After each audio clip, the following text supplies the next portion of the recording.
বোর্ডে কতগুলো অঙ্ক দেওয়া আছে, যে অঙ্কগুলো প্রত্যেক পরীক্ষায়, চাকরির পরীক্ষায় অবশ্যই একটা করে আসবেই।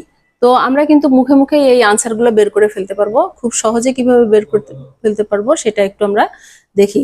এই অঙ্কগুলো করার জন্য আমাদের যেটা মাথায় রাখতে হবে সেটা হচ্ছে এই সূত্রটা, যে n স্কয়ার প্লাস অথবা মাইনাস 2। n স্কয়ার মানে কি? n স্কয়ার মানে হচ্ছে মানটা, অর্থাৎ যে মানটা দেওয়া থাকবে তার বর্গ, তার সাথে যোগ অথবা বিয়োগ 2, যোগ অথবা বিয়োগ 2। এখন মানের কখন যোগ হবে কখন বিয়োগ হবে? মান যদি প্লাসে দেওয়া থাকে সূত্রে হবে মাইনাস, মান মাইনাসে দেওয়া থাকলে সূত্রে হবে প্লাস, মান মাইনাসে দেওয়া থাকলে সূত্রে প্লাস, মান প্লাসে দেওয়া থাকলে সূত্রে মাইনাস। এবং এখানে কি হচ্ছে? এ স্কয়ার প্লাস 1 আপন স্কয়ার, এ স্কয়ার প্লাস 1 আপন স্কয়ার, একই অঙ্ক কিন্তু। তো আমরা এটা করার জন্য কিভাবে করব? তো এখানে দেখি 3 দেওয়া আছে, মুখে মুখে কেন কিভাবে করব? 3 এর বর্গ বিয়োগ 2, তার মানে 9 বিয়োগ 2 7 आंसर। 2 এর বর্গ যোগ 2, 2 দুগুণে 4 যোগ 2 6 आंसर।